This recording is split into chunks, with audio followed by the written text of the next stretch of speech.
ESI ಆಸ್ಪತ್ರೆಗೆ ಒಬ್ಬರೇ ವೈದ್ಯರು, ಕಾರ್ಮಿಕರಿಗೆ ಸಕಾಲಕ್ಕೆ ಸಿಗ್ತಾ ಇಲ್ಲ ವೈದ್ಯಕೀಯ ಸೌಲಭ್ಯ. ದಾಂಡೇಲಿಯ ಇಎಸ್ಐ ಆಸ್ಪತ್ರೆಯಲ್ಲಿ ವೈದ್ಯರ ಕೊರತೆ.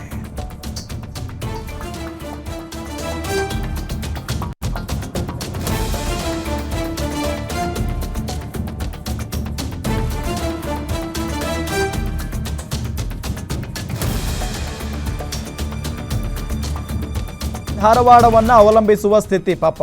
ದಾಂಡೇಲಿಯಲ್ಲಿ ಸುಸಜ್ಜಿತ ಆಸ್ಪತ್ರೆ ಇದ್ರೂ ಪ್ರಯೋಜನ ಇಲ್ಲ. 4,000ಕ್ಕೂ ಹೆಚ್ಚು ಕಾರ್ಮಿಕರಿರುವಂಥ ವೆಸ್ಟ್ ಕೋಸ್ಟ್ ಪೇಪರ್ ಮಿಲ್ ರೆಸಾರ್ಟ್ಗಳಲ್ಲಿ ದುಡಿಯುವ ಕಾರ್ಮಿಕರಿಗೆ ಸೂಕ್ತವಾದಂಥ ಚಿಕಿತ್ಸೆ ಸಿಗ್ತಾ ಇಲ್ಲ. ಒಬ್ಬರೇ ವೈದ್ಯರು ಎಲ್ಲ ವಿಭಾಗ ನಿರ್ವಹಿಸುವ ಅನಿವಾರ್ಯತೆ ಇದೆ. ಕಳೆದ 4-5 ವರ್ಷಗಳಿಂದ ಇಎಸ್ಐ ಆಸ್ಪತ್ರೆಯಲ್ಲಿ ವೈದ್ಯರ ಕೊರತೆ ಇದೆ.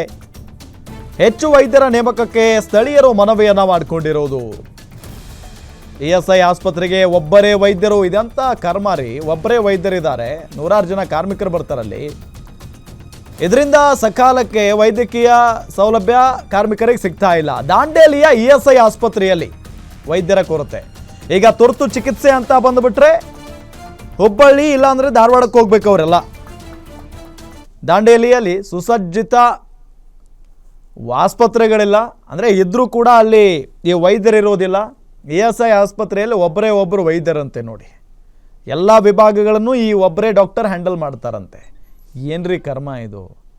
ಅಲ್ಲಿ 100 ಜನ ಕಾರ್ಮಿಕರಿರ್ತಾರೆ, ಅಲ್ಲಲ್ಲಿ ಕೆಲಸ ಮಾಡ್ತಾ ಇರ್ತಾರೆ. ತುರ್ತು ಎಮರ್ಜೆನ್ಸಿ ಏನಾದರೂ ಬಂದುಬಿಟ್ರೆ ಪಾಪ ಎಲ್ಲಿ ಹೋಗ್ಬೇಕು ಅವೆಲ್ಲ? ದಾಂಡೇಲಿಂದ ಹುಬ್ಬಳ್ಳಿ ಧಾರವಾಡಕ್ಕೆಲ್ಲ ಬರಬೇಕಾ? ಏನು ಸಮೀಪ ಇದೆಯಾ ಅದು?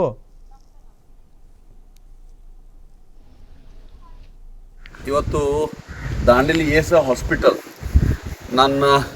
ನನ್ನ ಹತ್ರ ನನ್ನ ಗುತ್ತಿಗೆಯಲ್ಲಿ ಕೆಲಸ ಮಾಡುವಂಥ ಕಾರ್ಮಿಕರು ನನ್ನ ಹತ್ರ ಬಂದು ಹೇಳಿದರು, ಸರ್ ನಿನ್ನೆಯಿಂದ ಹಾಸ್ಪಿಟಲ್ದಲ್ಲಿ ಒಂದು ಡಾಕ್ಟ್ರ್ ಇಲ್ಲ, ನಾವು ಎಲ್ಲಿ ಹೋಗಬೇಕು, ನಮಗೆ ಭಾಳ ತೊಂದರೆ ಇದೆ, ನಾವು ಪ್ರೈವೇಟ್ನಲ್ಲಿ ಹೋಗುವಷ್ಟು ನಮ್ಮ ಹತ್ರ ಸಂಬಳನೂ ಇಲ್ಲ ಅಂಥೇಳಿ ನನ್ನ ಹತ್ರ ಬಂದು ಕಂಪ್ಲೇಂಟ್ ಮಾಡಿದರು.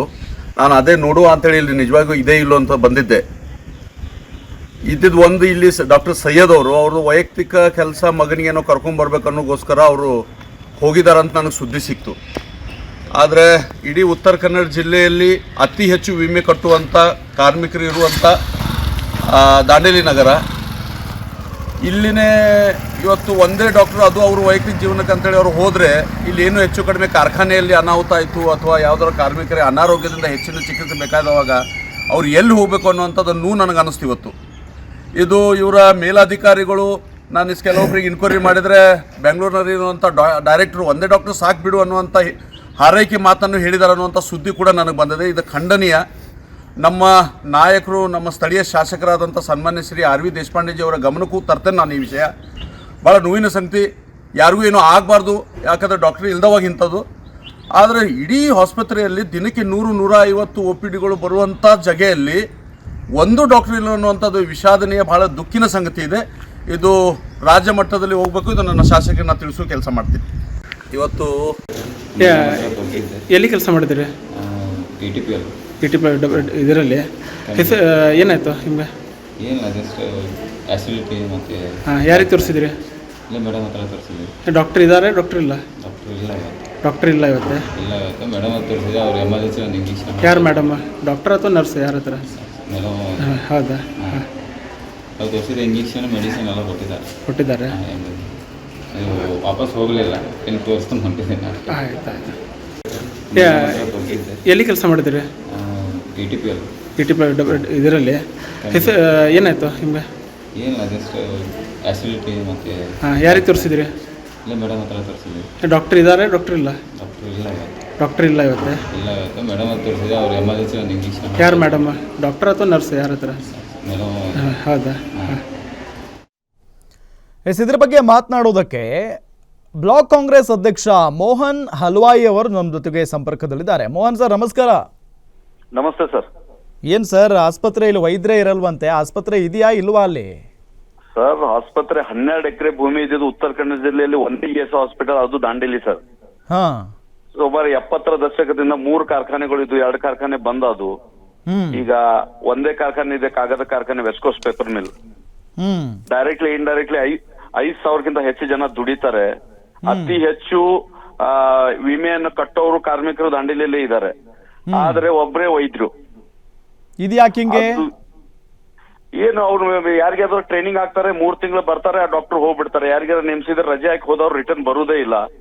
ಹಾ ನಮ್ಮ ಊರ್ ಪರಿಸ್ಥಿತಿ ಹೆಂಗಾಗಿದೆ ಅಂದ್ರೆ ಈ ಹಾಸ್ಪಿಟಲ್ಗೆ ಬೇರೆ ESI ಅಂತ ಮಾಡಿದ್ರೆ ಮಲ್ಟಿ ಸ್ಪೆಷಲಿಸ್ಟ್ ಆಗ್ತದೆ, ಅದು ಮಾಡುದಿಲ್ಲ. ವೈದ್ಯರು ಇಲ್ಲ. ಮೊನ್ನೆ ಅಂತೂ ಇದ್ದಿದ್ ಒಬ್ರು ವೈದ್ಯರು ತನ್ನ ಮಗಂದೇನೋ ಅಡ್ಮಿಷನ್ ಇದೆ ಅಂತ ರಜೆ ಹಾಕಿ ಹೋದ್ರೆ ಕಳೆದ ವಾರದಲ್ಲಿ ಇಡೀ ಹಾಸ್ಪಿಟಲ್ ನರ್ಸ್ಗಳು ಡಾಕ್ಟರ್ ಹಾಕಿದ್ರಲ್ಲಿ. ನೋಡಿ ಏನ್ ಮಾಡೋದು, ಏನಾದ್ರೂ ಹೆಚ್ಚು ಕಡಿಮೆ ಆದ್ರೆ. ಆಮೇಲೆ ನಮ್ಮ ಶಾಸಕರ ಗಮನಕ್ಕೆ ತಂದೆ ನಾನಿದು. ಹಾ ನಾನು ದಾಂಡೇಲಿ ಬ್ಲಾಕ್ ಕಾಂಗ್ರೆಸ್ ಅಧ್ಯಕ್ಷನು ಕೂಡ ಇದ್ದೇನೆ, ಮತ್ತೆ ಕಾರ್ಮಿಕ ಗುತ್ತಿಗೆದಾರು ಕೂಡ ಇದ್ದೇನೆ ನಾನು ಪೇಪರ್ ಮಿಲ್ ನಲ್ಲಿ. Okay okay. ಹಾ ಹಾ ಹಾ ಹಾ ನಾನು ನಮ್ಮ ಸ್ಥಳೀಯ ಶಾಸಕರಿಗೆ ಗಮನಕ್ಕೆ ತಂದ ಮೇಲೆ ಅವರು ಕಾರ್ಮಿಕ ಇಲಾಖೆಗೆ ಮತ್ತೆ ESI ದೆಹಲಿ ಆಫೀಸ್ಗೂ ಎಲ್ಲ ಮನವಿ ಮಾಡಿ ಲೆಟರ್ ಮಾಡಿದ್ದಾರೆ. ಈಗ ಅದ್ರ ರಿಯಾಕ್ಷನ್ ಏನಾಗ್ತದೆ ನೋಡ್ಬೇಕು. ಈಗ 2 ದಿನದ ಹಿಂದೆ ಲೆಟರ್ ಹೋಗೋದು ಅದು. ಓಕೆ. ಸೊ ಈಗ ಎಮರ್ಜೆನ್ಸಿ ಅಂತ ಬಂದ್ಬಿಟ್ರೆ ಪಾಪ ಈ ಕೂಲಿ ಕಾರ್ಮಿಕರು ಇಲ್ಲ ಎಲ್ಲಿ ಹೋಗ್ತಾರೆ? ಬಹಳ ಕಷ್ಟ ಇದೆ ಸರ್, ಹಾ ಬಹಳ ಕಷ್ಟ ಇದೆ ಪಾಪ. ನಂದು ಲೇಬರ್ ಬಂದ್ ಹೇಳಿದ್ಮೇಲೆ ನಾನು ಆಸ್ಪತ್ರೆಗೆ ಹೋಗಿ ನೋಡಿದ್ದು. ಆಮೇಲೆ ನಿಮ್ಗೆ ಗ್ಯಾರಂಟಿ ರಿಪೋರ್ಟ್ ಕರ್ಸಿದೆ. ಅಲ್ಲಿ ಹೋಗಿ ನೋಡ್ತೀನಿ ನಾನು. ಸರ್ ನನಗೆ ಆರಾಮಿಲ್ಲ, ನಮ್ಮ ಅಮ್ಮನಿಗೆ ಕರ್ಕೊಂಡು ಹೋದ್ರೆ ಡಾಕ್ಟರ್ ಇಲ್ಲ, ನರ್ಸ್ ನೋಡ್ತಾ ಇದ್ದಾಳೆ ಅಂದ್ಮೇಲೆ ಅಲ್ಲಿ ಹೋಗಿ ನೋಡಿದ್ರೆ ಆ ಡಾಕ್ಟರ್ ರಜೆ ಮೇಲೆ ಹೋಗಿದ್ದಾರೆ. ನರ್ಸ್ OPD ಅಲ್ಲಿ ಬಂದಂತವ್ರಿಗೆ ಏನಾದ್ರು ತನ್ನಿಂದ ಎಷ್ಟಾಗ್ತದೆ ಸಹಾಯ ಅಷ್ಟು ಮಾಡ್ತಾ ಇದ್ದಾಳೆ ಅಂತ ಹಣೆ ಬರ. ನೋಡಿ ಏನ್ ಕರ್ಮ ಇದು. ಒಬ್ಬರೇ ಒಬ್ರು ಡಾಕ್ಟರ್ ಇರ್ತಾರೆ ಅಂತ ಅಂದ್ರೆ ಅಲ್ಲಿ ಹೇಳೋರು ಕೇಳೋರು ಯಾರೂ ಇಲ್ಲ ಅಂತ ಆಯ್ತು. ESI ಏನಾಗಿದೆ ಸರ್, ಸೆಂಟ್ರಲ್ ಮತ್ತು ಸ್ಟೇಟ್ ಗೆ ಸಂಬಂಧಪಟ್ಟಂಗೆ ಅಂತ ಹೇಳಿ ಯಾರಾದ್ರೂ ಒಬ್ರು ನಾವು ಬಹಳ ಪತ್ರಿಕೆಯಲ್ಲಿ ಹಾಕಿದ್ವಿ ಏನಾದ್ರು ಮಾಡಿದ್ವಿ ಅಂತ ಹೇಳಿದ್ರೆ 6 ತಿಂಗಳಿಗೆ ಯಾವಾಗ ಒಂದು ಮೀಟಿಂಗ್ ಮಾಡ್ತಾರೆ, ಎಲ್ಲವೂ ಸರಿಪಡಿಸ್ತೀವಿ, ಇಷ್ಟು ದಿನದಲ್ಲಿ ಆಗ್ತದೆ ಅಂತ ಹೇಳಿದ್ರು ಮತ್ತೆ ಅದೇ ಗತಿ ಆಗ್ತದೆ. ಹಾ. ಸೊ ಈಗ ಅಲ್ಲಿ ಡಾಕ್ಟರ್ನ ಯಾರು ನೇಮಿಸ್ಬೇಕಲ್ಲಿ? ಡಾಕ್ಟರ್ನ ನೇಮಿಸ್ಬೇಕಾದ್ರೆ ಅವ್ರದ್ದು ಕಾರ್ಮಿಕ ಇಲಾಖೆಯಿಂದ ನಮ್ಮ ಏನೋ ಲೇಡಿ ಇದಾರೆ ಸರ್, ಅವರು ಬೆಂಗಳೂರಿನಲ್ಲಿ ಮುಸ್ಲಿಂ ಲೇಡಿ ಇದಾರೆ. ಅವ್ರ ಹೆಸರು ನನ್ ನೆನಪಾಗ್ತಾ ಯಾವ್ದೋ ಫಾತಿಮಾ ಏನೋ ಇದೆ. ಒಟ್ ಸರ್ಕಾರನೇ ಸರ್. ಅಲ್ಲ ಈಗ ಅಲ್ಲಿ ಶಾಸಕರಿಗೆ ಹೇಳಿದಿರಲ್ಲ ಈ ವಿಚಾರನ? ಹೇಳಿದೀವಿ. ಅವ್ರು ಮನವಿ ಕೂಡ ಮಾಡಿದಾರೆ ಸರ್, ಮನವಿ ಕೂಡ ಮಾಡಿದಾರೆ, ರೈಟಿಂಗ್ ಒಳಗೆ ಮಾಡಿದಾರೆ, ಮತ್ತೆ ಸಂಬಂಧಪಟ್ಟ ಇಲಾಖೆಗೆ ಮಾತಾಡಿದ್ರು ಕೂಡ. ಈ ವಾರದಲ್ಲಿ ಕಳಿಸ್ತೀವಿ ಅನ್ನೋಂಥದ್ದು ಮಾತು ಕೊಟ್ಟಿದ್ದಾರೆ ಅಂತೇಳಿ ಶಾಸಕರು ಹೇಳ್ತಾ ಇದ್ರು. ಓಕೆ, ನೋಡೋಣ ಬಿಡಿ. ಈ ವಾರ ಇಷ್ಟು ದಿನಾನೇ ಕಾದಿದ್ದೀವಿ ಅಂತೆ, ಒಂದು ವಾರ ನೋಡೋಣ. ಆದ್ರೂ ಬಹಳ ಕಷ್ಟ ಸರ್, ಈ ತರ ಆಗ್ಬಾರ್ದಾಗಿತ್ತು. ಬಹಳ ಕಷ್ಟ ಸರ್, ಬಹಳ ಕಷ್ಟ. ದೊಡ್ಡ ಹಾಸ್ಪಿಟಲ್ ಇದೆ, ಸುಮಾರು 13 ಜನ ವೈದ್ಯರು ಇರೋ ಜೊತೆಗೆ ಒಬ್ರು ಇದಾರೆ ಅಂದ್ರೆ ನಮ್ದು ಹಣೆ ಬರ ನೋಡಿ ಸರ್. ನೋಡಿ ನಿಜ ನಿಜ ನಿಜ. ಆ ಭಾಗದಲ್ಲಿ ಬೇರೆ ಪಾಪ ಕಾರ್ಮಿಕರು, ಅಲ್ಲೆಲ್ಲಿ ರೆಸಾರ್ಟ್ಗಳು ಬೇರೆ ಇದಾವೆ. ಈಗ ಮಳೆಗಾಲ ಬೇರೆ ಶುರುವಾಗಿದೆ. ಬಹಳ ಇದೆಲ್ಲ ಸರ್. ಹೌದು. Okay, thank you. ನಿಮ್ ಚಾನೆಲ್ ದಿಂದ ಏನಾದ್ರು ಒಳ್ಳೇದಾಗ್ಲಿ ಸರ್ ಕಾರ್ಮಿಕರಿಗೆ. ಖಂಡಿತ ಈ ವಿಚಾರವನ್ನ ಸಂಬಂಧಪಟ್ಟಂತವರಿಗೆ ಗ್ಯಾರಂಟಿ ನ್ಯೂಸ್ ತಿಳಿಸುವಂತ ಪ್ರಯತ್ನ ಮಾಡುತ್ತೆ. Thank you so much Guarantee News ಜೊತೆಗೆ ಮಾತನಾಡಿದ